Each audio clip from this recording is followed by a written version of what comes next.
Eny ary tompolasy tompoavy dia tafaraka indray sika anatin'ny tefandarana miara-manonja eto amin'ny fahitalavitra sy ny onjam-peo ny MBS itya ary dia tafaraka ihany koa tsika zany amin'ny radio mada zay miaraka amintsika zany a am'izao fotoana izao miaraka mampita ny vaovao zay tokony ho fantatsika zaraina atao anatin'izany fandarana izany. Etona dia isaorako sady akasitrahako reo namana teknisiana zay miaraka amintsika ao ambadika ao mampita ny sary sy ny feo dia faly Ramananarivo zay miaraka amin'ny Josoa ary reo teknisiana mpianatra ry tanjona zany ao ambadika ao dia arabaina avokoa ianareo reo miaraka am'ireo namana rehetra eto anivon'ny fahitalavitra sy ny onjam-peo ny MBS radio sy ny fahitalavitra mazava ho azy moa zany tsy afa-misaraka ny orinasa tserasera tahaka izao sy ireo teknisiana miparitaka eran'ny Madagasikara ka mandefa ny famerenana ny fandarantsika rehefa samy manana ny ora zay andaminan'izy ireo tsirairay avy ireo sapana sy ratsan'ny MBS any amin'ireo distrika zay ananany izany. De ianareo any ampitan-dranomasina inko de anaovana ny arahaba sy kopakopa-tanana am'ty fandarantsika ity. De hialatsiny zay angamba aloha no ataoko voalohany satria dia ny zandry zanakareo moa sady andony atongotra posta 10 eny amin'ny sehatra rehetrarehetra eny dia mbola avy nanantanteraka fivoriana no niazakazaka tsy maintsy hanatotosa mivatana ny fandarantsika de anteriko ny fialantsiny ho antsika zay manaraka ny fandarana miara-manonja amin'ny fahataran'ny fotoana nanomboana zany anteriko avy hatrany efa nidodosa ny namako tovy razaka eo hoe aiza fa to ela loatra ianao raha faniry de mbola teny andalana iny zany fa de efa tonga somatsara eto amin'ny fandarantsika asaiko isika araka makivaky indray ny herinandro am'izao fanombohan'ny fandarana izao de mino afa maro reo lohahevitra zay afaka ifampizarantsika ny tenako ireny miaraka amintsika alohandroany satria reo namana zay tokony hivahiny atao fandarantsika sasany raikitra ny Tsirabe any ny sasany mbola any amin'ny terrain samihafa any de anaova kopakopa-tanana aloha zany dokotera Lalaina Ramalanjona zay kandidata vehivavy atolotry ny vovonina Firaisankina ho antsika any Andramasina any ho anareo any Andramasina zany dia dokotera Lalaina Ramalanjona izy no mitarika ny lisitra Firaisankina nahazo fankatoavana nahazo ny tsodrano avy amin'ny vovonina Firaisankina tary amin'ny filoha Marc Ravalomanina sy ny filoha Siteny ny filoha Paraina Augusta ny filoha Rajaonary Mampianina Hery Rivo Rakoto Vao dia Rakoto Arsofaniry Albona Gangsta Baba zany zay antoko mandrafitra zany ny Firaisankina de aza misalasala ianareo any Andramasina any ny amin'ny fanatonana ny fandaminana ny endriky ny fiara-miasa zay amin'ty fifidianana solombavam-bahoaka ity hilaina ny mifametanana anatin'ny Firaisankina efa manao azy any ry Maire Rafida avy eo Ambomiadana zay anisan'ny prime ministre amin'ny dokotera Lalaina fa de ampitaiko zay vaovao zay mba tsara ny ahafantarantsika izany fivoaram-baovao izany fa alohany mihitsy zany hiresahako ny zava-misy ny fiainan'ny firenena sy ampitaiko ny vaovao aty amintsika de namoy namana mpiara-miasa isika teto anevon'ny MBS zany namana zay azo lazaina fa efa antaonana izy no niasa teto amin'ty MBS ity hatramin'ny nanombohany zany orinasa tseratseratsika zany no efa niara niasa tamintsika i Rasoanosy Jacqueline zany de nodimandry izy teo amin'ny fahatelo amin'ny 10 taonany satria dia nolazon'ny aretina efa volana vitsivitsy izy ka tsy afaka itsony izy nanoho ny asany zany teto amin'ny orinasa tseraseratsika zany de eny Tanjombato ny razana de amin'ny alarobia fa 7 volana aprily ho avy izao zany no ho tanterana ny fanomezam-boninahitra azy zay ho atao eny amin'ny fiangonana Ambohidava Ankisatra fiangonana FLM izy io eny amin'ny lalam-pirenena fa 7 zany mialohany ny ametrahana azy eny amin'ny fahasandrazany ampita tafika zay any amin'ny lala pirenena fahafito ihany moa zany no apetraka izy apitatafika zany Pécasson. De mitondra ny teny fampiononana ho an'ny fianakaviany Jacqueline ny mpiara-miasa rehetra eto amin'ny MPS, mitondra ny teny fampiononana ihany koa am'ireo olona akaiky azy sy ireo zay mifanerasera taminy ny tanàna zay nisy azy am'izao nandaozany ny tany izao. Dia Andriamanitra le manakare-pahasoavana ny hitondra sy nala ny fanaitainana sy ny alahelontsika zay nandaozany zany rempianakaviana izany de mahaiza mionona tompoko avy aty amin'ny fianakaviam-ben'ny MPS no hitondrana izany am'izao fotoana nandaozany zany rempianakaviana izany zay azotsika moa zany ferapara eto amin'ny orinasa tserasera MPS izany. De zay ny amin'iny isaorako ny namana Falitra Mananarivo zay nandefa ny sary teo. Tsy maintsy misy foana ny hoe ao anatin'ilay hoe tantely amam-bahona de nentsika zany satria mpiara-miasa teto nandritra ny fotoana maro tompoko vavy Jacqueline nandrodratsika an'izay ferapara izay. Fa avy atrantsika dia isaotra aloha zany ny sady manolotra ny arahaba sy fankasitrana ho an'ny firaisan-kina tetsy amin'ny distrikana Tsimondrano zay nahavita ny fampahafantarana ny candidat-n'izy ireo tao amin'ny espace Olympia apitatafika zany ary nanatrika izany Filoha Marc Ravalomanana. De tahaka izay ihany koa any am'ireo faritra rehetrarehetra zany zay efa midina kanja reo candidat ny firaisan-kina. Nisy ihany moa zany ireo sahirana teo amin'ny famenona ny antota taratasy teo amin'ny resaka hetra zany efa voavany am'ireny ohatra ny tany Iosy, ny tany Faratsio de misy ihany koa nefa reo sahirana zany ary nanana olana zany fahatarana teo amin'ny fandoavana an'ireo antobolana fandraisana anjara contribution na participation zany caution moa ny andikany azy. Ny teo anivon'ny CENI Foibe de namoaka ny antota taratasiny ro an'ireo tsy niraisina na nanana olana ny taratasiny na reo no raisina zany taorina ny requête natao teny anivon'ny CENI zany. De manodidididina ny 620 tanoany reo antota taratasy tamin'ny antota taratasy 500 mahery no laviny teo amin'ny CENI raha ny vaovao fantatra zany.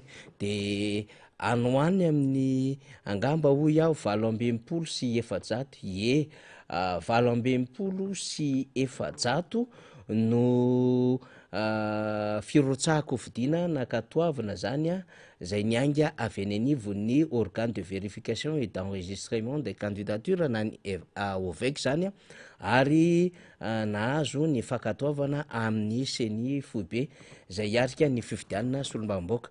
De nisy fihenany betsaka indrindra zany ity firotsahako fidina ity satria raha nanodidina 700 tanoany ny pirotsako fidina tamin'ny fifidianana solombavam-baoaka ny taona 2024 dia 720 sy 400 izy am'izao fotoana izao.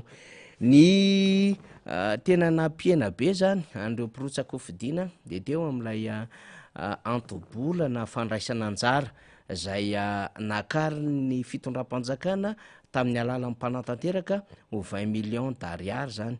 Ny sosikevitra teny anivon'ny CENI dia ny atsasak'izay kanefa moa ny fitondram-panjakana moa zany no mandidy manapaka eto amin'ny tany sy ny firenena aloha hatram'izao de 20 millions d'ariary be zao.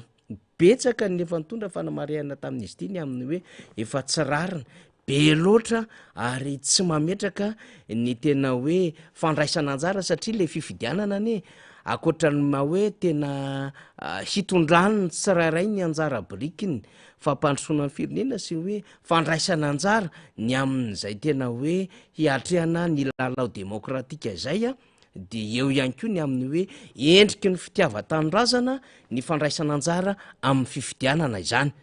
De lasa le izy voasivana mpandray anjara satria lasa izay afaka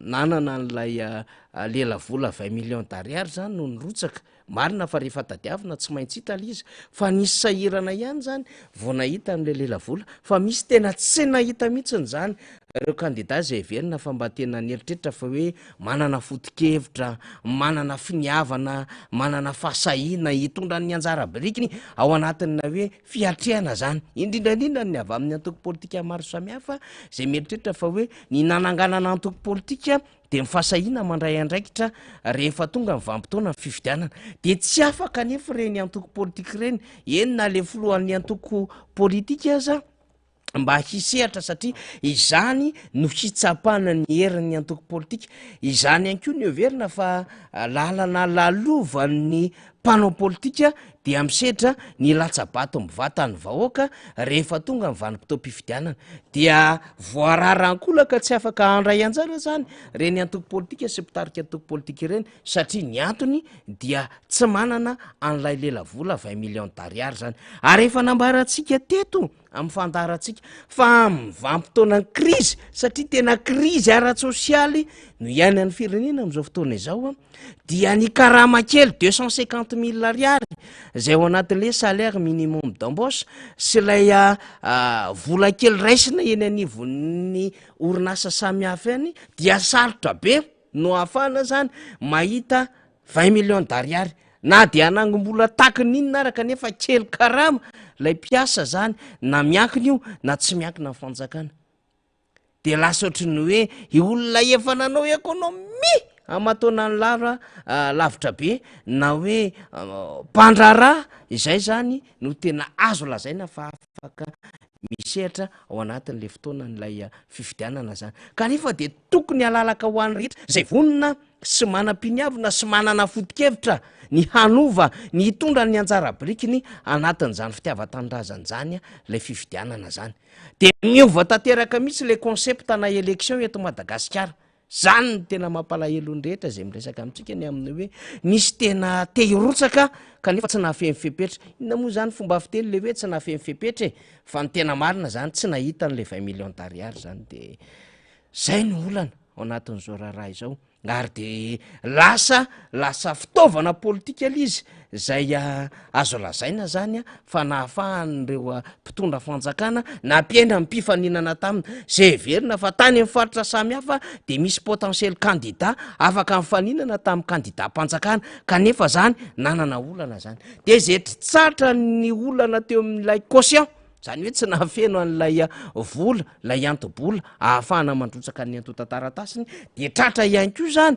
tany amina problema zany eo amina resaka etra zany de nisy ny efa teny amin'ny centre fiscal mihitsiny zany no sahirana avy hatrany fa nisy indray rehefa nahazo antotataratasy tany amin'ny centre fiscal fa ny direction'ny impoko manana ny fomba fijeriny dia rendretrarehetreny nitambatra zany tsy nahafahany candidat zay nambarako tsara fa mety nanana n'le 20 millions d'ariary izy fa tratrandray izy tany anafiny mietra zany de potentiel candidat maro be izy reny tsy afaka misehatra ao anatin'izao fifidianana zao de misy zany faritra anjakan'lay candidat zay miara-dia amin'ny fitondrana tokana zany satria izy milalao rery aoko zaraha fa misy mpifaninana ny sasany aza tsisy mpifaninana fa de candidat miara-dia amin'ny fitondrana anankiray fotsiny ao anatina circonscription électorale na district anankiray de na le mpifidy am'izay fotoana zay zany tsy manana ny tena zoany ara-dalàna hisafidy candidat tsy manana zo ara-dalàna zay tena amma hoe fifidianana zay dia safidy voalohany indrindra no atao de voarara zany zay safidin'lay mpifidy eny amin'ny district na circonscription électorale na fari-pifidianana izay zany satria candidat tokana any eo ny sasany ray de zao mba misy candidat mijoro any fa candidat everina fa tsy favori everina fa lanylay candidat miaraka an'le fitondrana ary tsy nahititsika hoe candidat miaraka am'le fitondrana i ka nanana olany tamin'ny fikarakarana ny atotataratasiny na teo amin'ny resaka iviketra izany na tamin'ny alalan'lay antobola 20 millions d'ariary zany fa saiky tetehany vony fanoherana avokoa no nahitana ny zany trananjavatra izany de amin'ny lafiny ray aloha zany eo amin'ny fisakanana tany amin'ny fanombohan'ny atotaratasy de naombo ny tetikady ny mpiaradia amin'ny fitondram-panjakana teo amin'ny resaka antobola na caution zany sy teo amin'ny lafiny fikarakarana ny atotataratasy zay niatrehana ny fifidianana zany dia misy toerana zany zay nieritreretana fa misy candidat zay tokony ho favori everina fa tsy azo edikevitra ny alany azy dia tsy afaka mirotsaka tsy feno ny antotataratasy ny didikan'izay zany tsy ho solomavabaoka reny olona ireny zany no etintsika hilazana any amin'ny hoe lay fitondram-panjakana tena mila mailo no miatrikady am'reto olo reto ny antony mahatonga amin'ny teny an'izany de zao satria any aminy fahefana na fahefana eo amin'ny fandraisana fanapahan-kevitra amin'ny lafiny lalàna zany na fahefana amin'ny fandraisana fanapahan-kevitra eo amin'ny lafiny administration zany na fahefana amin'ny lafiny fandraisana fanapahan-kevitra eo amin'ny lafiny ara-politika am'izay fomba hijereny azy zany rehetrarehetra zany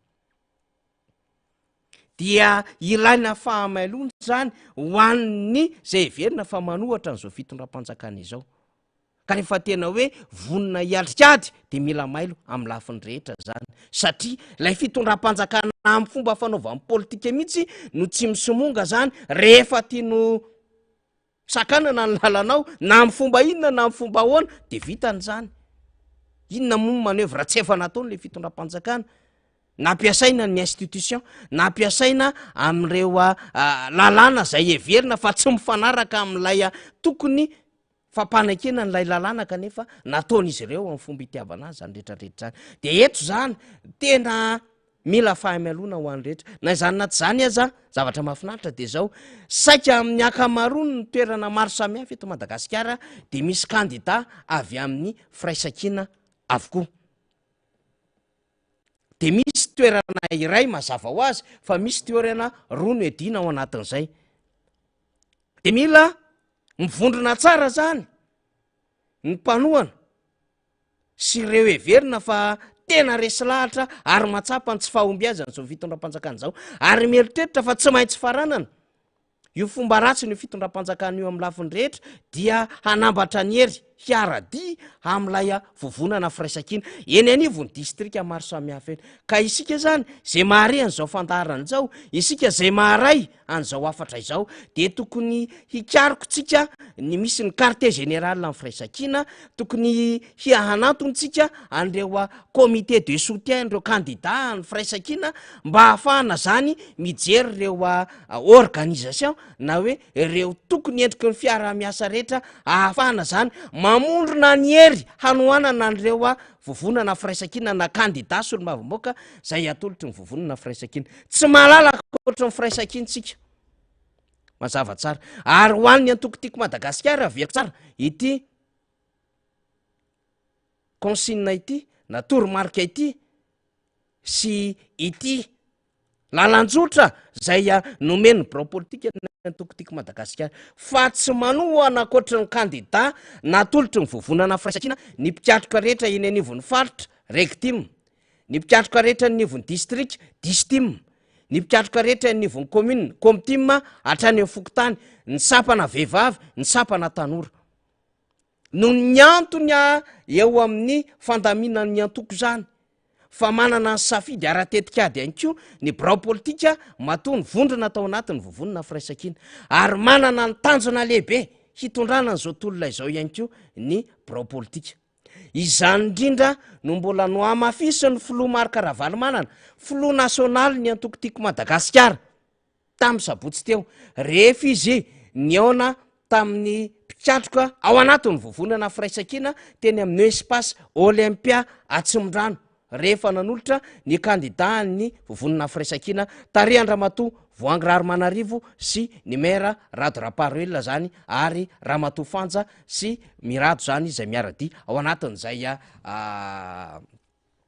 ka lisitra izay de hoenotsika ny fanazava-kevitra ny torohevitra avy amin'ny filoha Marc Ravalomanana zany satria rehefa miteny tahaka izao ny mpitarika dia adidiny tariana zany no mandray ny toromarika avy hatrany zay manamafy ny fanambarana nataony bro politika ny antoko tiako Madagasikara ary inovakiny ny coordonnateur national n'zany antoko zany Jean-Claude Roger Rakotondrina mbola ho averintsika ihany ko ny fanio-kevitra zany avy amin'ny bro politika ny antoko tiako Madagasikara fa aleo aloha hoenotsika ny fanio-kevitra ny filomarika Ravalomanana manamafy hatrano ny toromarika sy ny fahasahiana hiatrika zao fifidianana solombavamboaka zao na eo aza hoy ny sakatsakana sy ireo heverina zany fa paikady samihafa hampiena nisan'ny kandida ary tsy hatafiditra ny sasany ho isan'ny mpifaninana amty fifidianana solombavamboaka tanterahana amin'ny fahasivy amin'ny roapolo volana mety dia tsy mampihemitra atsika zany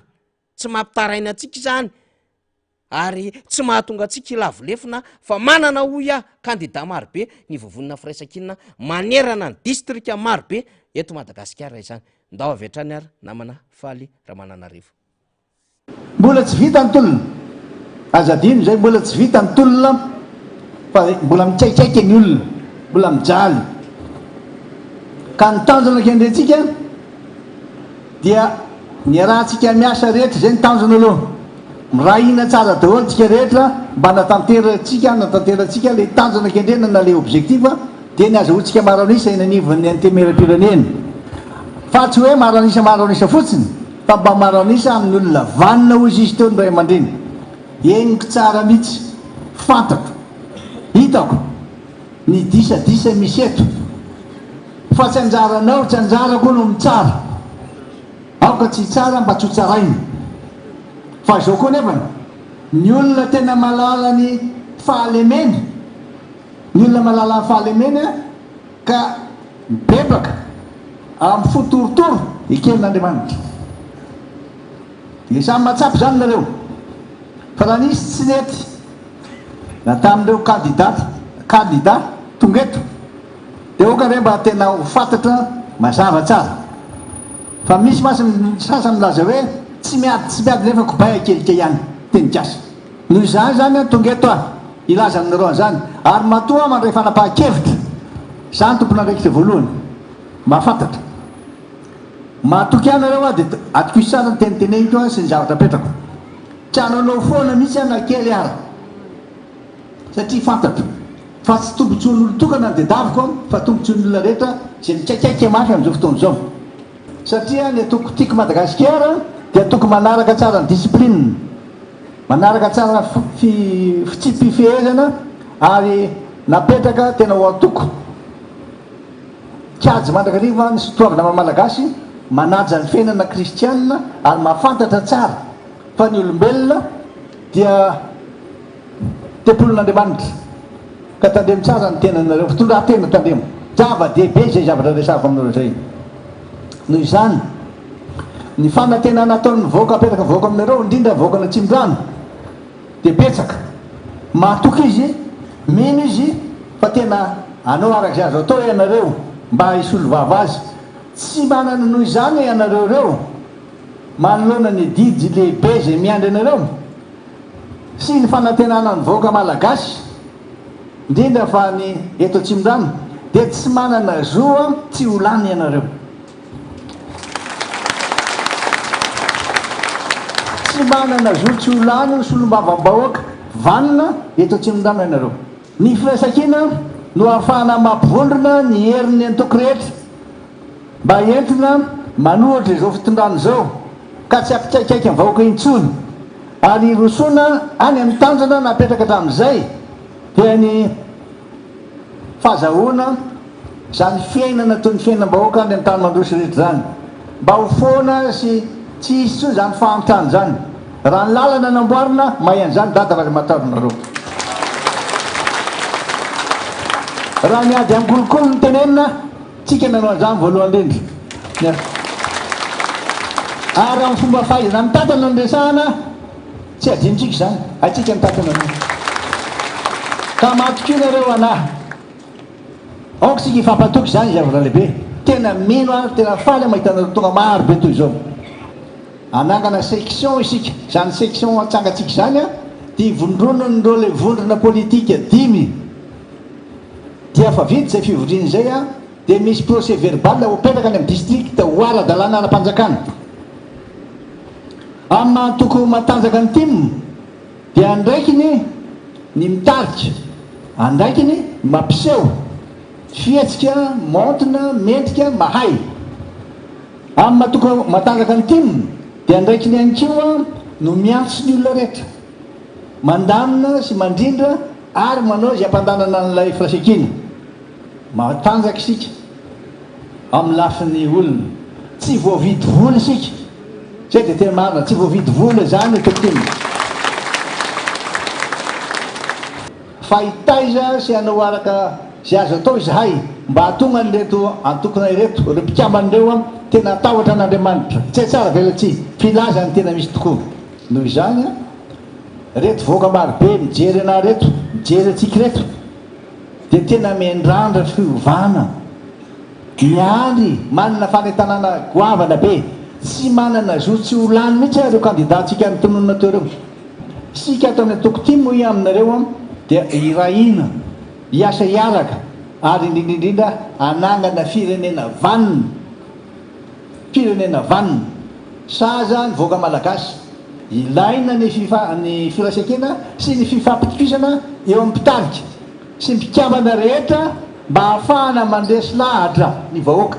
Ahoana moa nany aresy lahatra ny vahoaka raha ohatra ka tsika ara tsy mifampatoky, tsika ara mizarazara, tsy maintsy ezahantsika zay.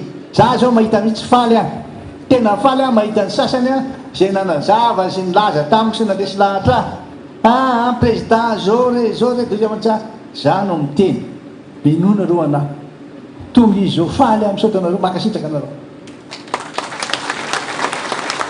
tena makasitraka satria tena olona mahalala tokoa, zany hoe fifampatokisana zany ianareo. Tsy hitondra ny voaka malagasy any amin'ny lalana tsy izy misy ohatr' zao ary tsy amena ny voaka malagasy hijanona am'izao.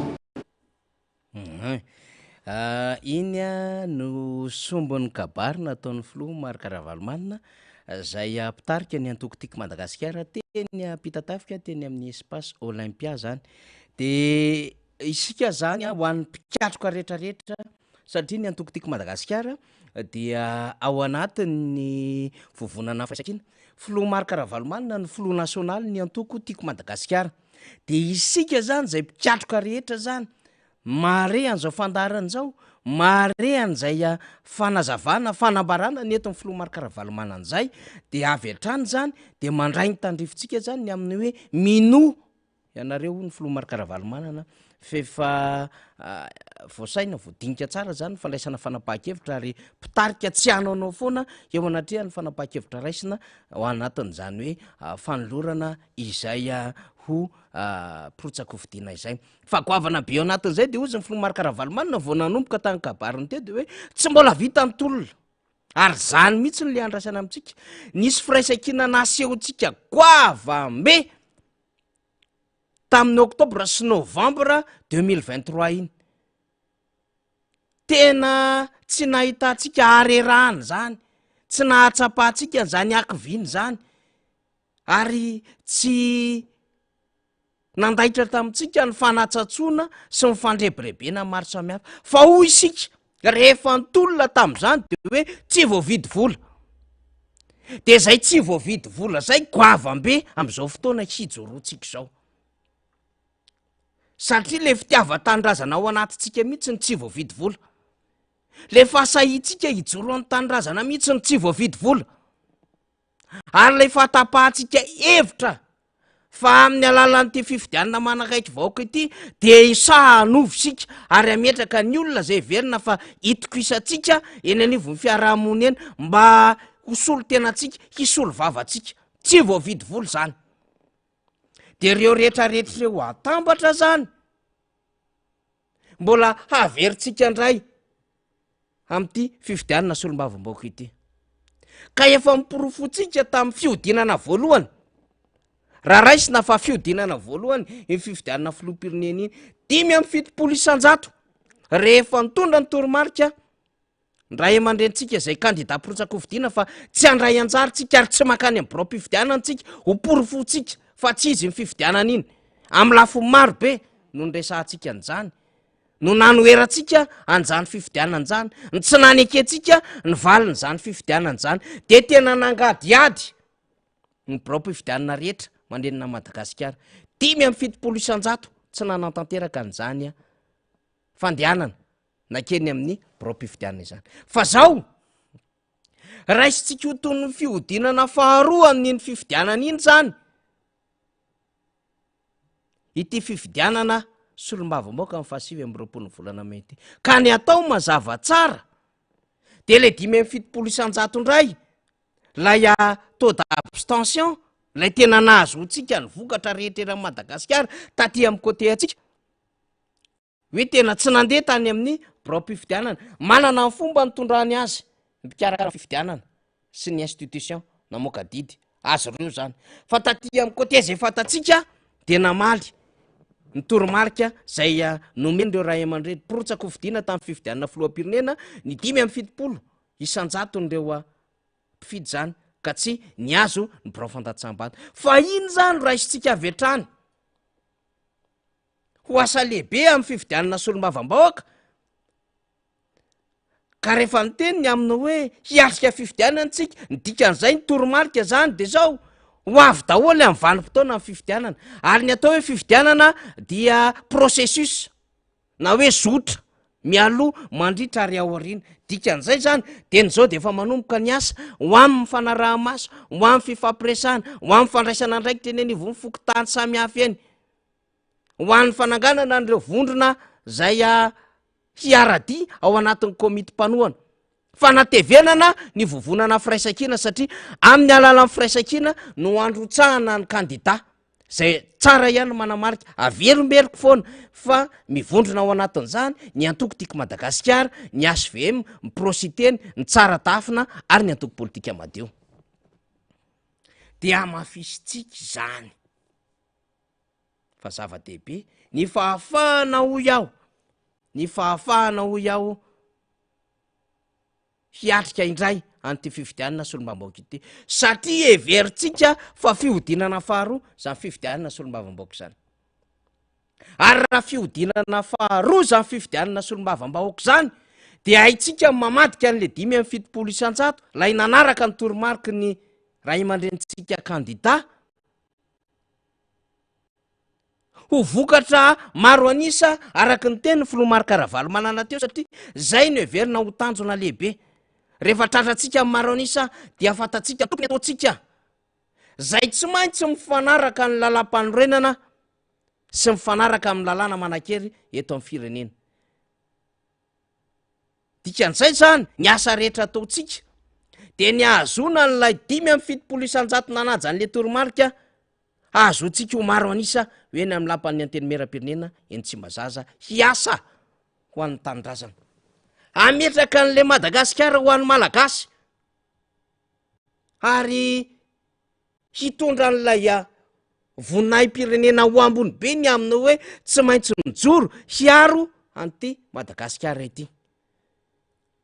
Ka rehefa azotsika ny maro anisa eny Tsimbazaza, dikan'izay zany de zao ny hevitry ny vahoaka maro anisa ao an-damosina raha dika zany dia mandiso an'ilay fifidianana filoham-pirenena tamin'ny fihodinana voalohany tereko masakiny zany. Zany anisan'ny devoira lehibe ho an'ny mpanohana sy mpiaradia amin'ny vovonana firaisan-kina. Ianao zany zay meno ahy io amin'izao fotoana izao, ifonoso vy raiso ny andraikitra aza mitamatama ho ny filomarika Ravalomanana zay raha ho an'ny antoko tiako Madagasikara. Filora Jaonary Mampianina hery de miteny mandrakariva ny aminy hoe ataovina manany fotoana. Présidensité rehefa miteny de hoe ny malagasy aloha, ary président Parainy Auguste rehefa maneho hevitra mandrakariva de hoe ampiatra ny lalàna isika de zao miaraka ny vahoaka ho an'ny fanajana ny lalàna, satria izay ny fototra hanorenana ny demokrasia. De président Rakotoary Sofaniry Albona gangsta baba, président ny APM mandrakariva de miteny ny hoe tsy maintsy ho membonahitra ny malagasy tompo-tanindrazana. Ka reo rehetrarehetra reo zany ny hoe aza mitamatama ataovina manany fotoana malagasy aloha miambonahitra malagasy tompotanindrazana sy le hoe fampiarana ny lalàna fototra irenany demokrasia atambatsika daholo zany ka ianao naaiza misy anao any amin'ny fokotany ihany na nefa faratsio ampio ramily amin'ny faratsio ianareo zay mareno am'izao fotoan'izao amin'ny faratsio ampio ramily kandidatsika amin'ny faratsio avindrony ny hery manodidina ny ramily raha misy sariny kandida mily ao faly de mba alefatsika eto efa manao zay ho afa mihitsy any ry Justin saminatsiara ny zoko be Justin tsika mpiakatra miara-manondro Justin nalaza tamin'ny hetsika fotsy Justin efa mifametanana ny rehetra ao faratsio de ampio ramily kandida zay natolotry ny vovonina firaisakina any amin'ny distrika samy hafa any Antsohihy ampio ny akamatsika any Antsohihy ny any Ambanja ampio ao Toamasina voalohany sénateur Zaki ampio tosika avindrony tsara ny hery manatona an'ireo mpikatroka rehetrarehetra zay fantatrareo ka hoe ahoana inona ny tokony atao fa tolony ty ady ty ampiasaitsika daholo zany ny angovana anatsika ny teknika ananatsika ny stratezia ananatsika ny saina ananatsika hiatrehana nyty fifidianany ty idiratsika ny voie légalany amin'ny alalan'ny élection mba hahafahatsika zany miditra ao anatin'ilay anteny meram-pirenena azona maro anisa io izy io jeune mbola mahafinaritra ampio ny namatsika mily amin'ny faratsio atsika vovonina firaisakina tsy maintsy mbola hiakatra eto moro zalahy fa de fa alefako meloa zay any Akazo be ampivo mamitiana Ravelona Nosy pasteur any amin'ny faritra rehetrarehetra mba tsy ilazako eo Ambohidratrimo ihany koa miaraka amiko sy namana Mamy Rabenirina fantatrainy fahavononantsika 24 commune ny eto amin'ny boribory-tany voaloha faharoa fahatelo fahaefatra fahadimy fahaenina fananatsika lisitra firaisakina Atsimorano Avaradrano ampio avokoa raha tsy misy ny sampona ho amin'ny fandaminana fandaram-potoana dia Avaradrano niakatra firaisakina Rapitso amin'ny fandaratsika mbola hiakatra eto koa dokotera Lalaina n'Andramasina misy ny kandidatsika any Moramanga dokotera Andry misy ny kandidatsika any Ambatondrazaka misy ny kandidatsika any Amparafaravolo any Antsirabe any Betafo any Mandoto misy kandida daholo tsika ka de tokony hifametanana zany tsika na ny Mahajanga manodidina ny afakandro daholo tsika zay mitarika ny firaisakina any amin'ny faritra maro samihafa any Toliara manodidina ny présidensitentsika mitarika ny firaisakina Toliara 2 manodidina ny SR Sambantsika avondrony ny hery zany am'izao fotoan'izao satria fantatsika hoy fa manomboka mahita fandresentsika rehefa mivondrona ary indrindrandrindsika rehefa mahazo maro anisa dia afaka manao ofo kelytsika ny amina hoe tena miaro ny tanindrazantsika rehetra ary sarotontsika ka ianao zany zay menimeny io hoe tsy zaka ny vidim-piainana tsy mety tsony zao hoe tsy mananasy zay tsy afaka mitsabo teny zay matahotra zay amin'ny lafiny insécurité am'izao fotoan'izao zao de misy namatsika tsy hita tsy fantatrizy moa zany hoe inona ny zavatra nahazo azy madamy Voangy le hivavaka tery amin'ny Akara andra Voangy de mbola sy tafaverina ny tokantranony de anaovana tolotanana mba hikariko an'izany le mpianakaviany zany anaovana tolotanana zany lasa misy zavatra hafahafa phénomène na insécurité hafahafa zany kidina pinina hafahafa zany famonon'olona hafahafa zany am'izao fotoan'izao zay tsy mbola nahazatra amin'ny Madagasikara ho an'ny eto Madagasikara tsy mbola nahazatra amin'ny Malagasy zany fa misy zany eto Madagasikara am'izao fotoan'izao ka ianao zany zay menimenina satria misy fiantraikany amin'ny fiainanao ny raharahara politika misy fiantraikany amin'ny zavatra ataonao, ny mbola fampanjakana, ny tsy ara-dalàna ataon'reto mpitondra fanjakana reto sy ny fanjakazakana ataon'reto mpitondra fanjakana reto eo amin'ny fandraisana fanapahan-kevitra sy ny tsy firarahina amin'ny vahoaka, de zao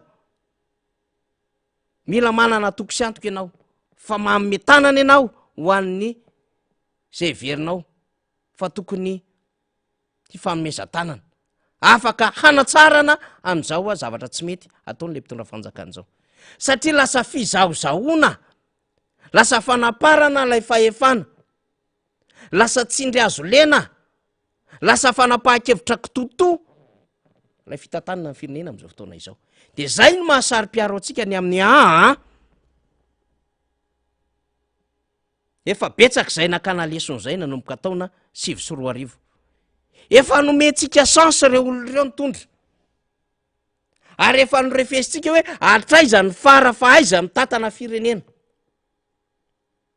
de efa mba ampy zay ka io ny opportunité lehibe amin'ny voie légal de ny fifidianana na hoe lalana ara-dalàna amin'ny alalan'ny fifidianana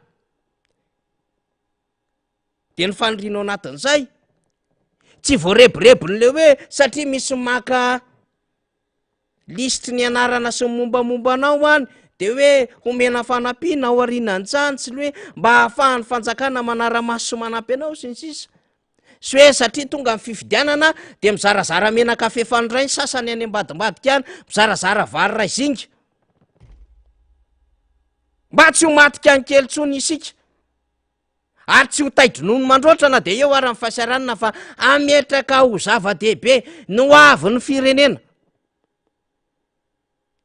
ka tsy menaka kely ny problema atsika na eo ary ny fahasaranana tsy vary ray zinga mandlalo kely ray anjo ny problema atsika fa ty Madagasikara ty mihitsiny sy ny tanindrazantsika isan'andro tsy maintsy misy olona voaroka amin'ny tranony zay fomba nahazona ny tany tsy fantatra tsony nefa de zao olona manana taratasy ara-dalàna zavatra voaniainana zany saika tamin'iny herinandro iny nisy an'izany tamina karazana distrika maro eto Madagasikara satria tsy maharo azy tsony ny lalàna, tsy maharo azy tsony ny tompon'andraikitra tokony iandraikitra izany ary lasa mahazo vahana zany lay tsy fanarahan-dalàna amin'ny endriny maro samihafa de lasa mianahana le vahoaka malagasy amin'izao fotoana zao de zay zany le conscientisation ngezabe ataotsika atao amin'ity fandarana ity isan'andro a tsy maintsy manao an'izay foana atao anatin'ity fandarana ity tsy fotsororako ary tsy mahakivy a mihitsy no miteny isan'andro mose conscientisé hoe andao ivondrona atao anatin'ny vovonina firaisakina manao sensibilisation antsika mobiliser atsika mametraka atsika ho responsable ho amin'ny hoaviny ty Madagasikara ty ka aza miandry atononytsika na mpivarotra ianao na chauffeur ianao taxi be na receveur ianao na tatsatsotra ianao na mpiopy ianao fa ianao mahatsiaro mijaly de zao misy vahaolana nomenanao mba ho tonga saina ianao fa enjeu ngezabe no lalovan'ny firenena amin'izao fotoana izao de manatona ho ia raha misy fantatrareo fa tompon'andraikitra am'ireo antoko dimy reo any amin'ny fokotany misy anareo tsaratafy na HVM prosité ny tim antoko politika madio atony izy ireo ahoana ny tokony fanampiana hoe inona ny tokony fanomezan-tanana inona ny andraikitra tokony ho raisiko na tonga de mitenena avetrany zay araky ny tandrifana hoe za tompoko vonona anao délégué na hoe za tompoko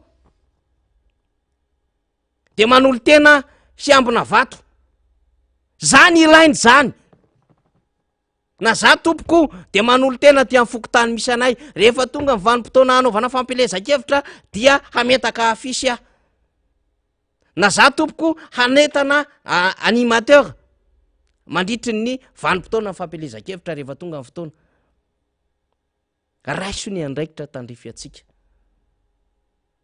fa ady ombonany ty averiko tsara tsy para accident na tonga atsika teto Madagasikara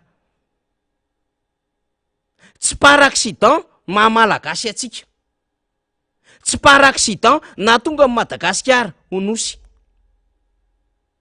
Fa efa planin'Andriamanitra na tonga atsika teto sy na tonga nisy anty Madagasikara ty. De tsy manana akoatra an'ity tsony tsika. Tsy misy Madagasikara bisy any ambadika any. Ka hoe mbola misy Madagasikara hafa akoatra an'ity. Ato daholo ny arena rehetrarehetra, ny ato rehetrarehetra ato amin'ity, fa zao inina ampotehantsika, inina nampahantrainy asika. De zay zany le ady ataontsika amin'izao fotoan'andro zao. Voalaza moa araky ny antotanisa zay navoaka ny teo anivon'isy tato fa manodidididina any 30 tapitrisa any zany zao nisa malagasy. De veritsika fa raha 240 tapitrisa ny voasoratra ao anatin'ny lisam-pifidianana, olona afaka andinika tsara sy afaka anapaka no avy Madagasikara zany voasoratra anatin'ny lisam-pifidianana zany. Fa tsy olona zay mitondra vitsivitsy manao zay tiany atao amin'ity firenentsika ity. Sary-piaro sy sarotiny amin'izany tsika. Zany ny antony mahatonga anay isan'andro san'andro. Tsy mitsahatra foana isan'andro. Misy olona de miteny mihitsy hoe de mahita resahana foana nareo, de nareo de tsy mety reraka nareo, de inona ndray zao mifanaratsina, tsisy fanaratsiny zany. Fa ny zava-misy ainina no nambara amintsika. Tsisy fanaratsiny zany fa ny zava-misy ainana no ambara amintsika. De miantso atsika zany hifanometanana an'ireo malagasy namantsika zany. Tsy hoe fanainina nge no hanohitra an'izao fanjakana zao. Tsy hoe tsisy atao de ndeha hanohatra an'izao fitondram-panjakana zao.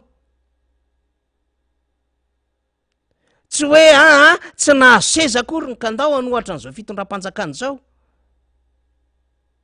Na sanatrin'izany akory ny amin'ny hoe andray misy sosy any amin'ny fanoherana fa ndao hanohatra. Inona moa ny vola eo? Fa efa tena tsy rariny le zava-misy amin'izao fotoana izao. Efa tena mihoatra ny fefy, efa tena mihoatra ny zavatra neritreretana tena tokony opportunité an'ity Madagasikara ity. Kanefa tsy izay fa fahampitehana fahavoazana no mahazo an'le firenena. Efa tena tsisy mihitsy inona ary ny azonao atao. Tsy safidy hoy hoe ndeha anao mpanohatra. Mabe asy zany. Mampitaitainy zany satria miady amin'ny olona zay tsy mahazaka demokrasia. Tsy mahazaka fahalalahana ianao. Tsy mora zany. Fa efa tena tsy fidy no mahazo an'le firenena ka tsy maintsy hijoroana. Zay nge mahatonga antsika manohatra io. Ka raha tsy hiteny ary tsika, iza ny hiteny amin'ny toerantsika? Iandro olona voatampom-bava ve? Iandro olona mpirorona ve? Iandro olona zay tsy manana fahasahiana akory ny aneo hevitra na hijoro akory. De itsika zay manam-pavononana sy fahasahiana zany no mitarika ny namantsika hijoro sa. De mivondrona ao anaty firaisan-kina. Mahafinaritra mihitsy n'ilay anarana zay hitan'ireo ray aman-drenitsika mpanao politika hoe firaisan-kina. Tena mahafinaritra le izy. Satria ny antony de mila firaisan-kina zao zava-misy zao. Mila atsika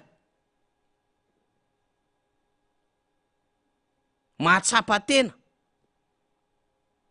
fa diso lalana io mpitondra fanjakana io. Diso hevitra io mpitondra fanjakana io amin'ny fomba hitantaniny amin'ny firenena.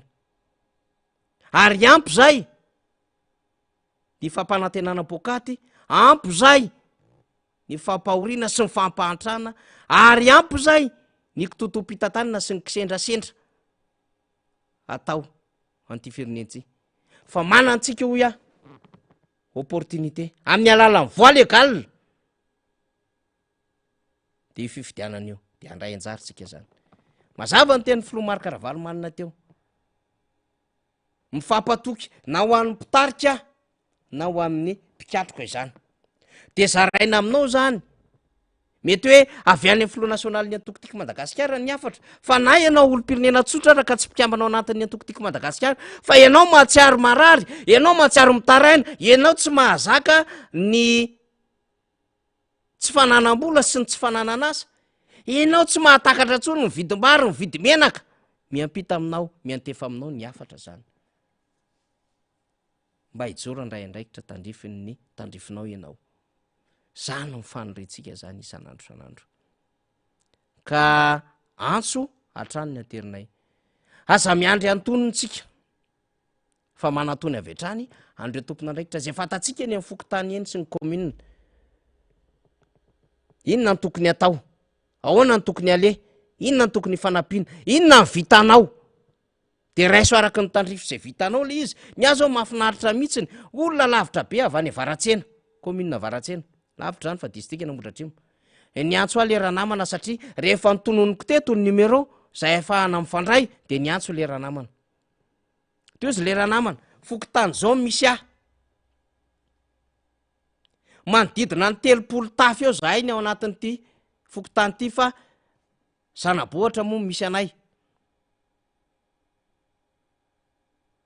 Isakarivo zay tsy maintsy mifampiresaka ny ray aman-dreny eto amin'le zanabohatra misy anay ary samy resy lahatra fa tena tsy mandeha am'zay loany zao zava-misy zao. Ka azonay atao ve tompoko? Nefa tonga de manangana komity mpanohana, tena tsisy olana zany hoy aho. Alefaso, ravononareo. De tonga vary atinareo hoe, meo anay ny fitaovana tokony asanay. Zava-dehibe zany. Miainga amin'ny fahavononana isan'olona, teraka isam-bondrona, de tonga any amina fihaonana ngeza be anatina commune sy district zany. De apprécier atsika zany, naiza misy atsika manerina Madagasikara. Any am'izay misy candidat zay natolotry ny vovonana firaisakina, naiza hoy aho. Mbola tononketo daholo mankony. Reo district manerina Madagasikara misy ny candidat ny firaisakina. Ahafahantsika zany miomana any amin'ny sehatra rehetrarehetra misy atsika any. Reto. Any amin'ny faritra zao reto, district zao reto. De miomantsika zany hanao ny ezaka rehetrarehetra. Marina fa misy indraindray ny amin'ny hevitra mety tsy hitovy, tsy antsontsika, dépassentsika zany. Mazava ny teny Filomark Ravalomanina teo, pitarika izay hozy izy. Misy antony sy dikany daholo ny fanapahan-kevitra andraisina. Dépassentsika zany ny fiahiahina samihafa, dépassentsika zany ny onono samihafa, dépassentsika zany ny ady madinidinika samihafa, ny tsy vidifikevitra samihafa. Fa ataotsika goavambe eo anoloantsika eo de hoe Madagasikara ty. De isaoranay ianareo diaspora malagasy any ampitan-dranomasina any. Satria tena mahatsiaro mihitsy ianareo tena hoe zava-dehibe rangale Madagasikara. Ohatra amin'izany zao raha matominy Elsorazana. Sanandro mihitsiny zahay aty de lambato hoe manaraka akaiky ny zava-misy ny fiainan'ny firenena. Razaka zao any frontière suisse any misy azy. Tsy mitsahatra mihitsy mikarikevitra ny aminy hoe tondrano ny tetikady, ohatran'izao ny tokony ataotsika. Ka nalavitra ara de miantso ny fianakaviana ty an-tanindrazana.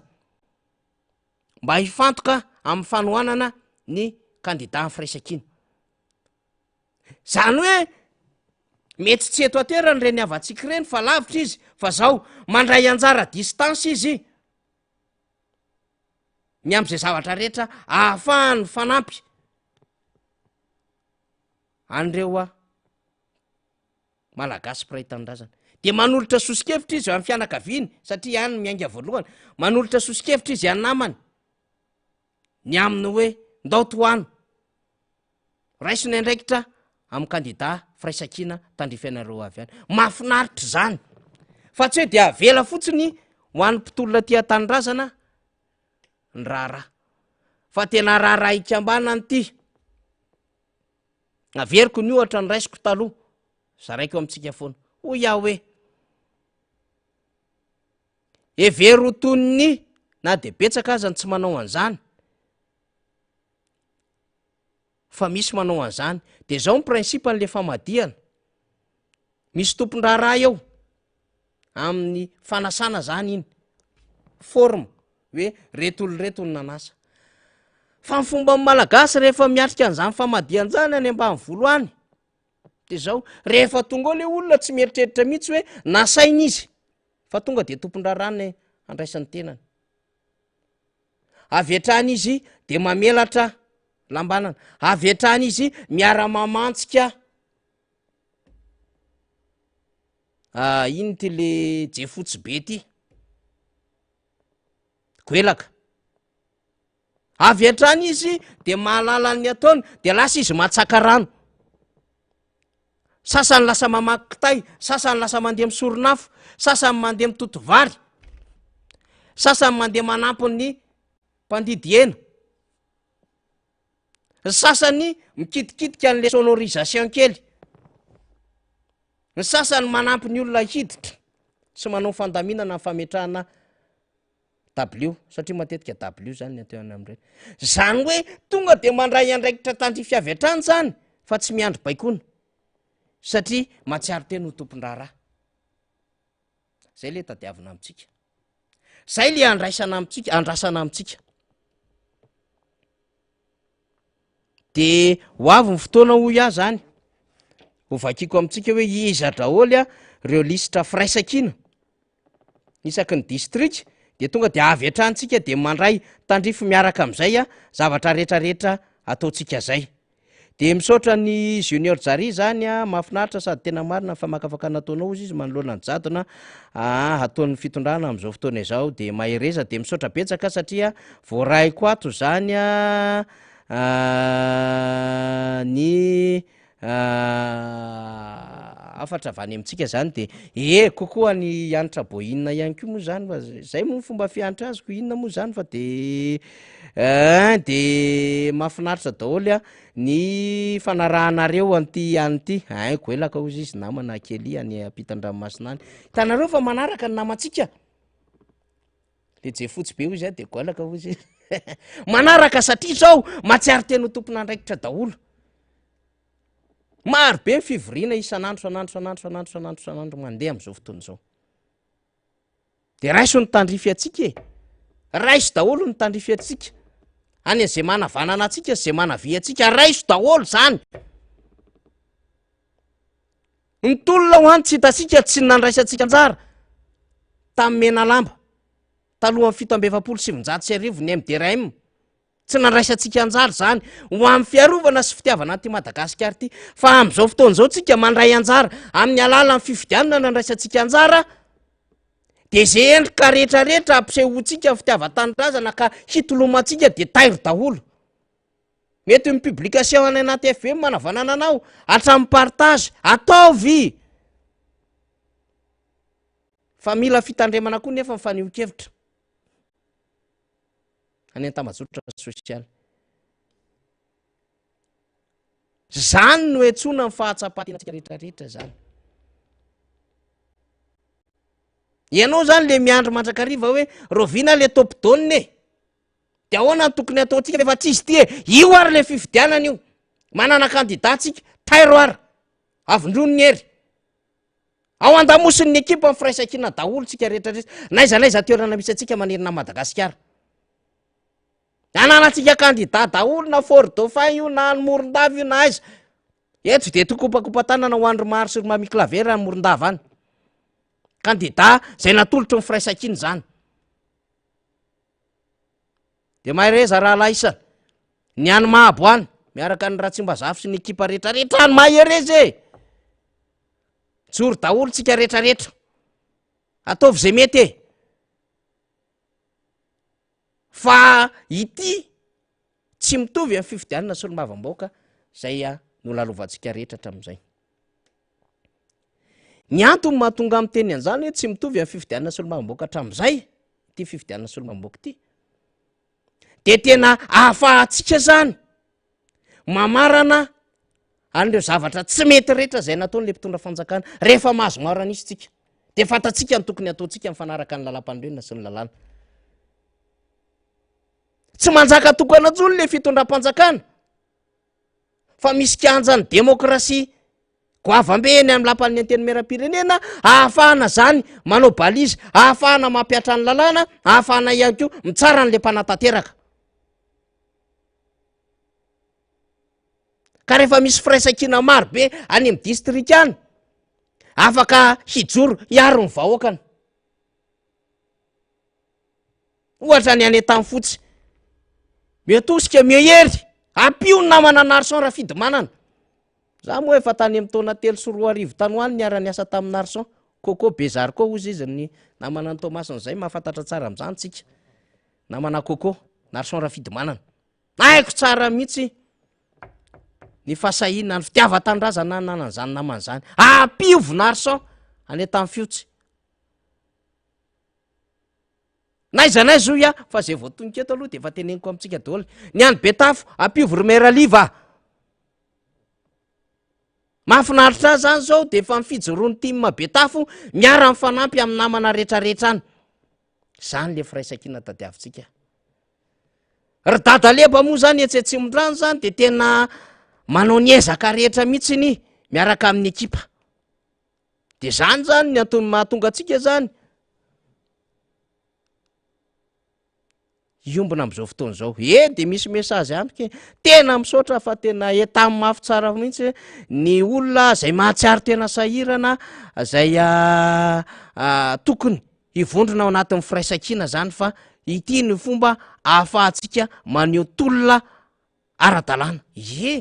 De misaotra betsaka anareo zay mandefa hafatra ao anatin'le 34 66 624 40 34 12 962 40 ihany koa ianareo mandefa hafatra amin'ireny sy miantso zany isan'andro. Ny ataoko ao zany zao goavana koa nge ty asako ty. Lasa mpandray telefônina eny tsy maninona satria maro aminareo miantso eran'ny Madagasikara de sady manao guide ny orientation conseil. Zay zany nomeko ao anatin'le izy. Satria misy anareo zao miantso, ahoana ny ataonay? Miantso anareo. De manome guide zany orientation conseil amintsika hoe ianona ny candidat anareo any. Atondra ianona. Ity misy contacta ahafahana miantso ny olona avy any. Am'izay kely ananako zany de ataoko zay ampanetretena. Tsoromandidy zao de nisy niantso. De nigidena ny namana avy any Ambararatabe kokoa ianareo. De mitaraintsika hoe zao ny zavatra iainanay ety. Eny ny fitarainany eo foana. Fa zao ara ho andraikitra tompoko le izy. Ara ho andraikitra le izy. Mifanatona amin'ny candidat. Raha tsy azo ny candidat mpiara-miasa aminy. Sy ireo tompona andraikitra politika samy hafa any amin'ny commune sy district misy antsika any. Zay le hoe processus na hoe zotra-pifidianana. Mialoha amin'ny fifidianana zany fifamezan-tanana sy fifanohanantsika rehetrarehetra zany. Mialoha amin'ny fifidianana ny nanaovantsika an'izany. Mipasipasoka sy mandamindamina fotsiny tsika ary mametraka fahamelona rehefa tonga ny fotoana ny fifidianana. Fa rehefa zao tsika mametraka tsara ny arato, mametraka tsara ny demiratsika, mametraka tsara ny bouclier-tsika, mirafitra tsara. Na inona eritreretin'ireo olon'ireo. De zao. Misy mbola zavatra ambony lavitra noho ny koveta rangaha. Misy mbola ambony lavitra noho ny menakafe fa ny rangaha zaraina. Misy mbola ambony lavitra noho ny vary raisinga rangaha zaraina. Misy mbola ambony lavitra noho ny jirona koa. Zay tsy mahavita antsika akory tsy mandrakizay antaranantsika. De fibobika ny fitavan-tandrazana atao anatsika. Tsy mendrika an'izany kovety zany tsika so. Tsy zany ny atona amin'ny arenantsika zay tokony hosotrahanao ry malagasy. Mihoatra lavitra an'izany ny tokony ho azonao fahazam-bakainy. Azo atao primordial zany, azo atao mibana ao anatin'ny sainao zany, de ray ianona nge mizara kovety, de ray ianona mizara jiro e, de ray ianona mizara menaka kely sy vary e. Mendrika azo vary amina gony mihitsy ianao. Satria zany ny antona amin'ny arenanao. Tsy tapesipesy amin'ny 10 milliards, 10 milliards, 10 milliards. Ny arenanao ry malagasy. Saingy tsy misitraka an'izany ianao, tsy ampisotrahana an'izany ianao. Satria heverina fa no abadona ianao, no ambakaina ianao.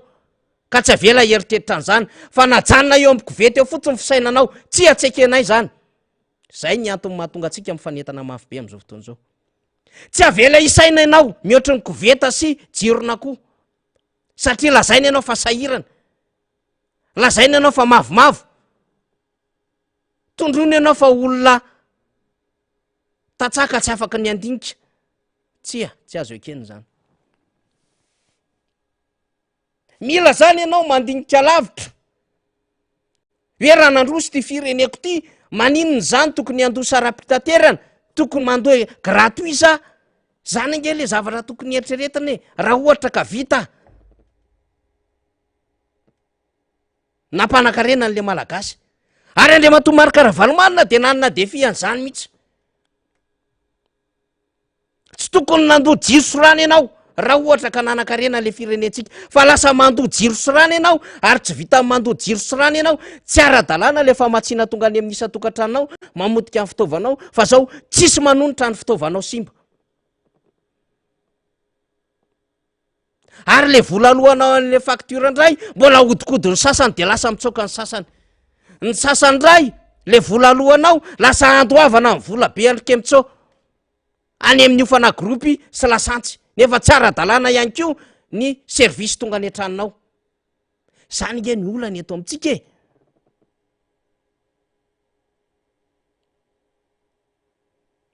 De lasa manofy ianao efa nanana ny airmady tsika, efa nanana araky ny lova-tsofina hony, efa nisy zany airmady zany kompania aérienne, fa zao firenenao araka zara fa misy ATR roa ampiasaina. Gravy. De ampanampanantenaina anao lafin-javatra mandehandeha maniditsidina eny. De soa fa misy Andriamanitra. Zay ny any zava-dehibe. Fa rehefa mivavaka tsika fa ny olona marina miaraka amin'Andriamanitra ary mahadiny nyzany fiasan'Andriamanitra zany, de empahitan'Andriamanitra marina ho an'ity Madagasikara ity. La preuve n'zany kianja Barea. Taiza le noeraoerana, taiza le nandanim-bola be, taiza le nanaovana communication be na serasera be, le nieritreritra fa tsara indrindra aty amin'ny Océan Indien na Afrika le kianja ho atao, le nampanantenaina, fa mbola tsisy manana ohatran'io manerina nandalo teto Madagasikara. Faiza ny zava-misy amin'izao fotoana izao. Zay kasi amin'ny tanan'ireo olon'ireo, zay lalovan'ireo olon'ireo, raha tsy simba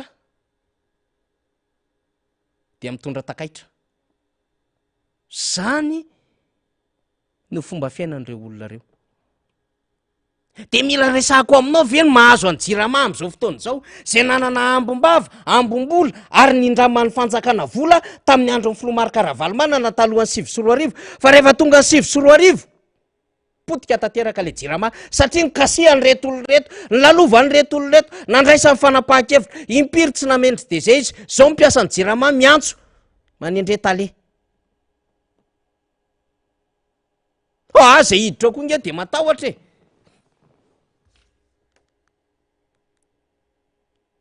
Matahotra zay miditra ao. Lalovany reto olona reto zany airmady zany, ny dediaka ery napiditra airbus, efa mba niteny mipiasa fa tsy mety io, tsy compatible io, tsy tsara io, tsy hainy ilay teknisianina koa, Boeing mety, airbus no nampidirina. Soloana karazam-pitantanana rehetrarehetra zao, nandeha tsika ka nanofa ny reto kompania aérienne hafa reto. Hatramin'ny embrayeur, nametraka tale général vazaha karamaina amina miliara, fa potika tanteraka. Fa fankihoany. Ary na le piasa zay anisan'ny tena nirehere aza, fa tena niasa amin'izany, nafinaritra ny zany rehefa nanontaniana taloha hoe inona nataonao rehefa lehibe? Za anao pilote, za anao hôtesse de l'air, hoy ny tovovavy kely. Fa zao hoay zara. Tsy manana kompania anao, tsy mahavelo tena ny kompania anao, kekerika nandraoka piasa ny sasany. Satria ny lalovana sy nandraisan'izy ireo fanapahan-kevitra. Sasany zany vao nandalo tao amin'ny commune, ozy izy hoe averina ny commune n'izy park. fa navady ny orinasa ho an'ny zareo mihitsy. De zao moa zany miady le mpiasan'ny commune am'le hoe tsy manaiky an'io SMGD io. Fa vita amin'ny commune ny asa, vita amin'ny mpiasany ny asa. Zay ny kasehan'izy Menakavy, ny knapsa. Oy! Vola amin'ny zokiolona, cotisation amin'ny mpiasa sy ny orinasa. Nampindrapindrama ho an'le CUA. Ny karamaina am'le Nicolas Dupuy, 140 millions d'ariary par an. Fa tsisy question zany, sy qu'est-ce qu'il y a.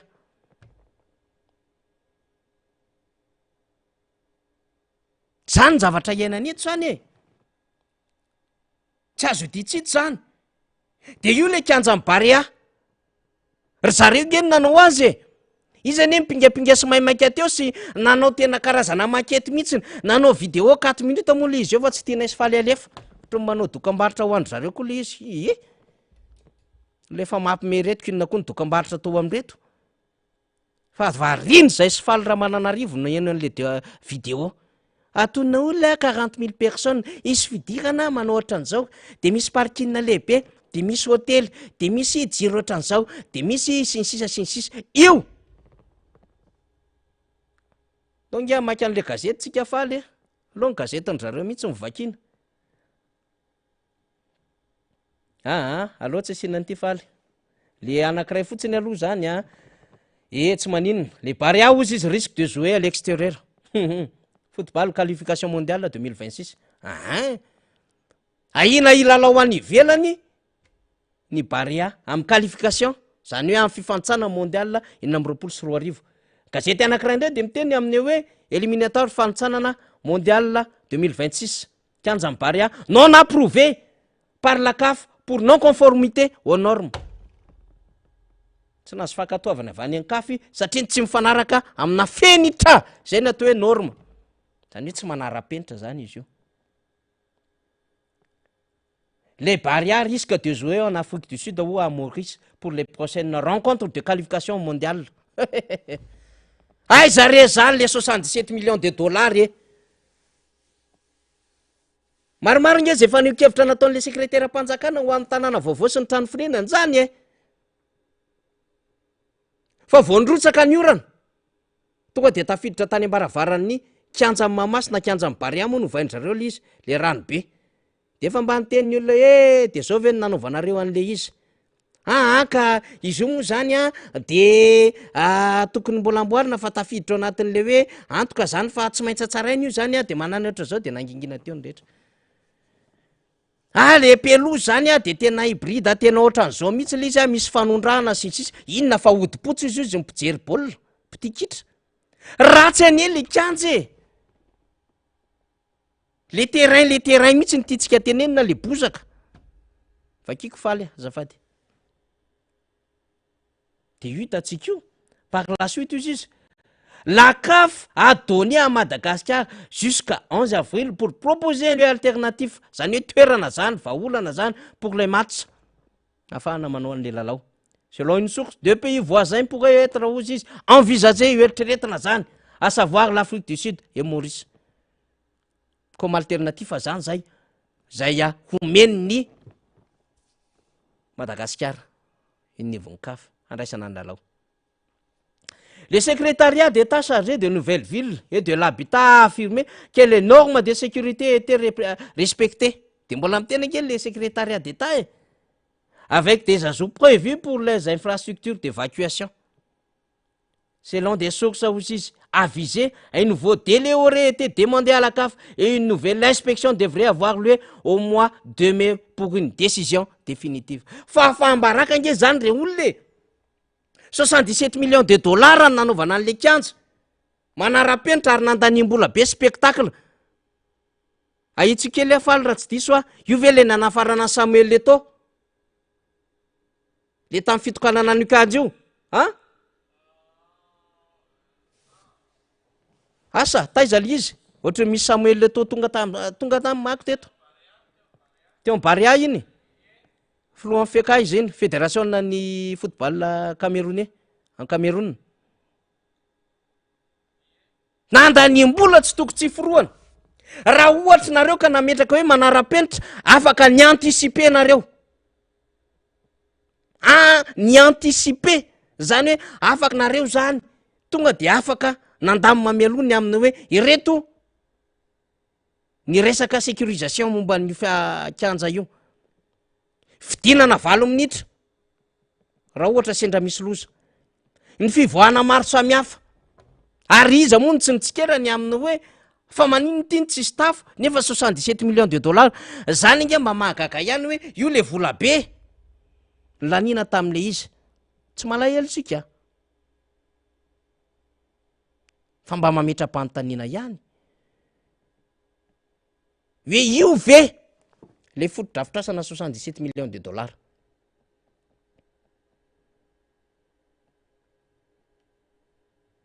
satria ny kasihan'ny tananareo ny lalovanareo nandraisanareo fanapahan-kevitra de ohatran'izao le izy no eraoeranareo nanamboarana an'le ambily be voemara ny takomanareo daholo ny communication natondra jonary mampianina hery efa mba nikasa nomboka an'le lalana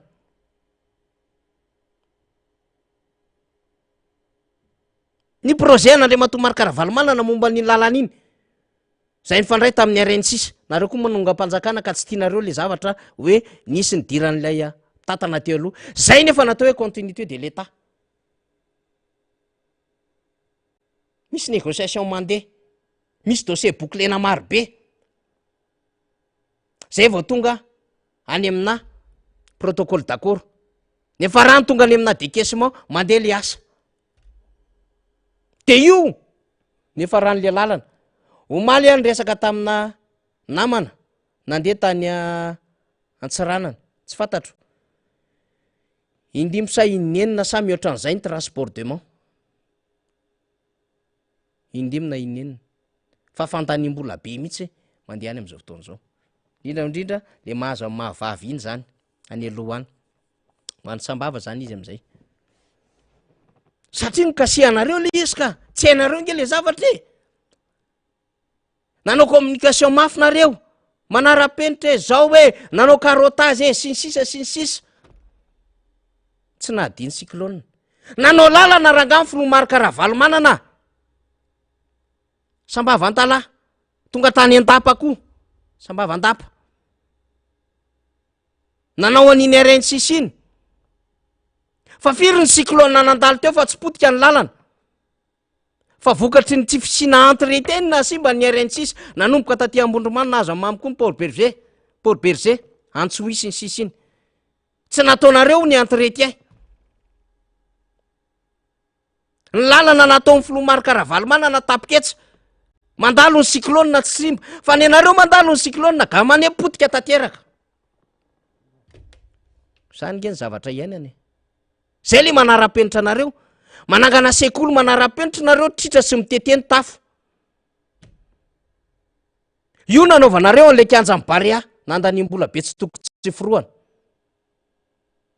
de mana ihany engany am'ty resaka téléphérique ty heureusement tany Turquie raha manana sary faly tsy mampaninina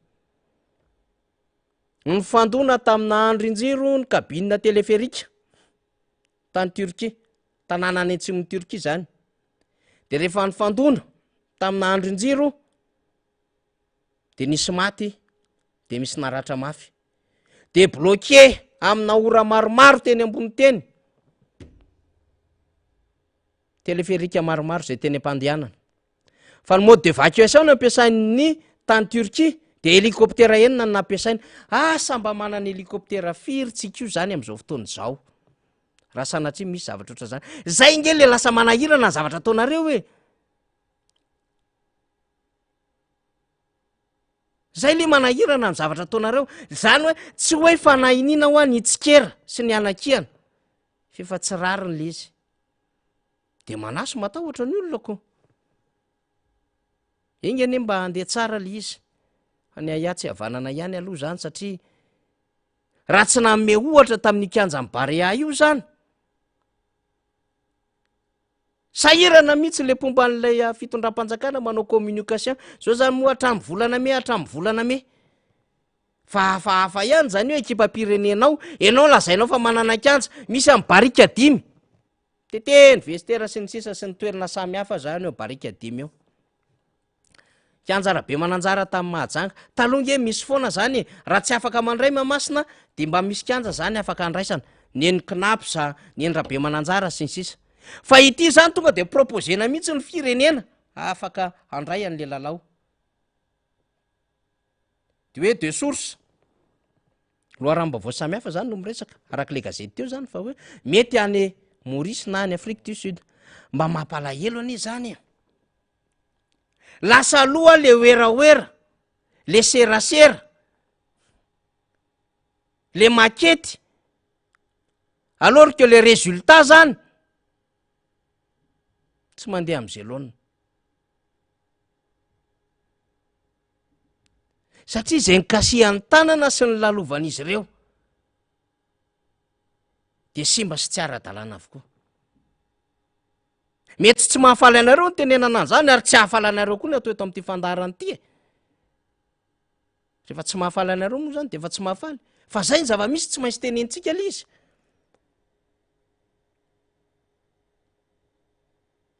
zany tsy mba hoe tsy fahalalana fa tena incompétence tsotro zao fotsiny zany na tiana na tsy tiana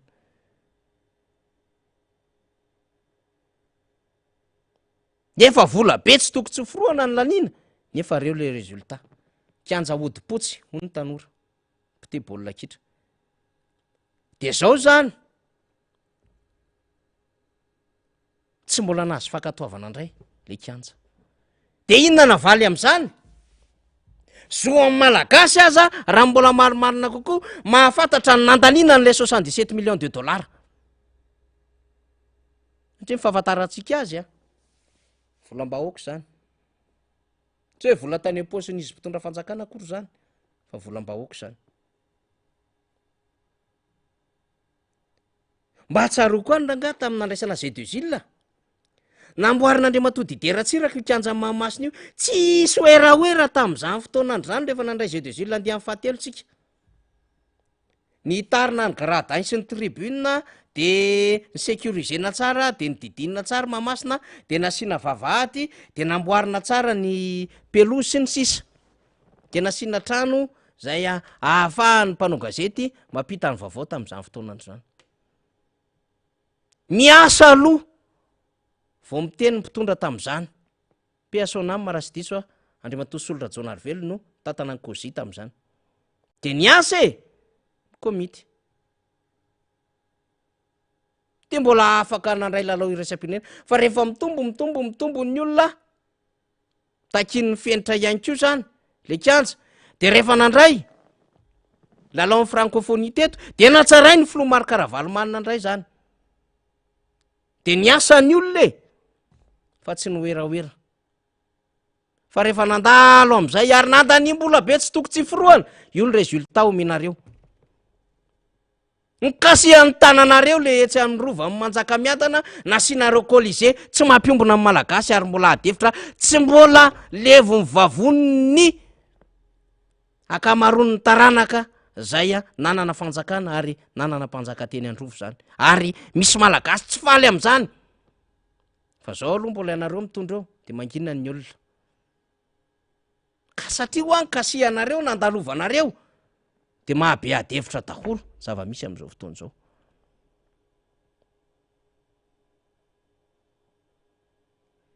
resaka an'izany tsika hoetitsika tsara atao ny eto amin'ny fandaharana ato fa ohatry zany tompoko ny atao hoe fitantanana ataon'ireo olonareo de nikasihanareo sy ny lalovanareo le firenena satria nilazonareo fa nanao didy jadona ny Filoha Ravalomanana 7 manao monopolisation tsy mahay mitatana firenena mahantra amin'ny vahoaka de ny fanohatra an'izany nampanatenareo rehefa zay ny tonga eo de manao demokrasia zay rehefa zay ny tonga eo de ataony 900 ny kilao amin'ny vary 920 ny litatry ny menaka ho atsaraina daholo ny part capital n'ireo société grande mine eto Madagasikara fa izy zany am'izao fotoana zao malalaka mifanio-kevitra mifandrarana de tonga tokoa nareo ary ny tantana firenena efa 10 taona mahery fa sy namelanareo raha tsy efatra arivo latsaka ny kilao amin'ny vary am'izao fotoana izao any amin'ny faritra sasany any efa mihoatra an'izany tsy lamelanareo raha tsy eninjato sy efatra arivo lay ariary amin'ny euro mihoatra amin'ny euro ray tsy namelanareo raha tsy tonga 3 arivo sy ray alina ny litatry menaka eninjato sy 5 arivo ny kilao an'ny siramamy 5 arivo sy 3 alina lasakina simon iray zany le fomba hitantananareo an'le firenena de ampilaharinareo amin'ny firenena fara mahantra indrindra eto atany Madagasikara fa tsy mba nampilaharinareo amin'ny firenena manan-karena indrindra eto atany Madagasikara nampilaharinareo amin'ny firenena fara maloto indrindra eran-tany Madagasikara ary tsy mba nataonareo laharana fahatelo fa voalohany aty Afrika le renivohitra nampilaharinareo amin'ny firenena zay mpanao kolokolo be indrindra le Madagasikara nampilaharinareo amin'ny firenena nona indrindra le Madagasikara sy le malagasy fa tsy hoe any amina firenena voko indrindra sy tany mateo onina zany angeny zava-bitanareo zany no sanganasanareo ny tantananareo an'le firenena izany indrindra ry vahoaka malagasy ny entsona firaisan-kina avy amintsika tsy erikerika tsy hitoditodika tsy hatanitany tsy ho tratra ny rebireby samy hafa tsy ho tratra ny fanangolena tsy ho tratra ny tsao fa hifantoka amin'ny kandida amin'ny firaisan-kina amin'ny fifidianana solomam-bahoaka ahafahantsika manova n'izany zavatra rehetrarehetra ny tany saiko teo zany ka rehefa miaraka tsika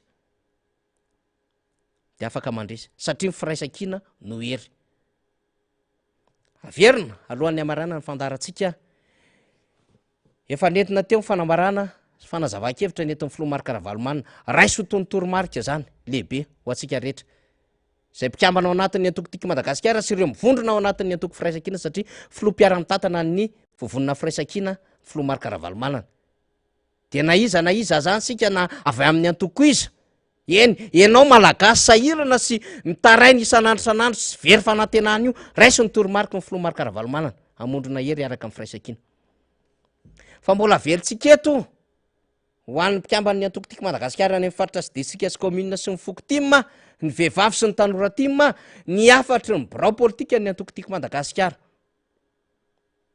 tsy manohana ankoatry ny kandidana tolotry ny vovonina firaisan-kina ny antokotiky Madagasikara izay no amaranantsika nyty fandarana ty manome fotoana ho anareo indray hiaraka amina vahiny hafa tsika rapitso fa miaino tsy tapaka isanandro sanandro ny fandarantsika amin'ny raika hatramin'ny 3 ora de misaotra antsika manaraka de marobe nareo mandefa mesazy any koa mirary sozy izy de i Brunel raha zavitsy andreo fa ny any Ikongo de ry dadaleba koa moa zany ato tsy mitsahatra manoratra de tsodrany goavambe ihany koa sady dadaleba pikajy ny sotoavina malagasy de anisany nanome tsodrano ihany koa moa zany naizanaiza koa zany de mbola tolorany am'izay hoe maliova malasana ho an'ny kandida amin'ny firaisan-kina zany araky ny avatra zay nalefa nga dadaleba refotaka amintsika zany de averiko ny laharatarby 34 12 902 40 na 34 76 624 40 afahantsika mifandray zany zay amin'ny fampita afatra moa zany atsika marobe indrindra atsoko am'izany isika vahoaka ao anatin'ny disitsika namodratrio misy commune efatra am'roapolo mba hifandray am'izany laharantarby zany satria marobe ny toromarika zaraina amintsika zany sy mifandaminana ny asa rehetrarehetra zany de izay no maranako mifandarina isorina ny namana teknisianina fa alohany zany tena hoe isin'le générique famaranana de tia ny afatra avy any amin'ny birao politika ny antokotiky Madagasikara zay vakiny ny Andriamatoa Jean-Claude Roger Kotondrina izay afatra sy toromarika ho an'ny mpiatriky ny antoko tiky Madagasikara zay makasitraka ny namana teknisianina rehetra indrindra ny eo amin'ny radio Mada sy ny ratsan'ny MBS mampita ny fandarantsika makasitraka tompoko. manoloana ny fifidianana solomabam-bahoaka zay ho tanterahana amin'ny 7 ny volana mai ho avy zao a dia ny antokony tiako Madagasikara zay anisan'ny antoko mandrafitra ny vovonana firaisakiny dia manao an'izao fanambarana sy fanamariana zao a taoriny ny fampidiniana sy ny fanazavana teo amin'ireo andraikitra tompon'andraikitra ny distim ao atao anatin'ny Antananarivo sy ny manodidina koa ny fanapakevitra ny raisina dia nanamarika fa ny rafitry ny antoko tiako Madagasikara eo anivon'ny distrika dia manohana tsy misy fepetra ny candidat zay narotsaky ny firaisankina amin'ny fomba ofisialy ka nankatoaviny teo anivon'ny CENI sy ny ACC zay mbola moka ny didy ho fanampaliana an'izay candidat zay dia zay toromarika zay nomena andray tompon'andraikitra isaky ny distrika zay tonga nanatrika ny fivoriana teto Androany a dia ny toromarika mikasika an'izay hoe tsy manohana afa-tsy ny candidat zay mirotsaka amin'ny anaran'ny vovonana firaisankina ihany.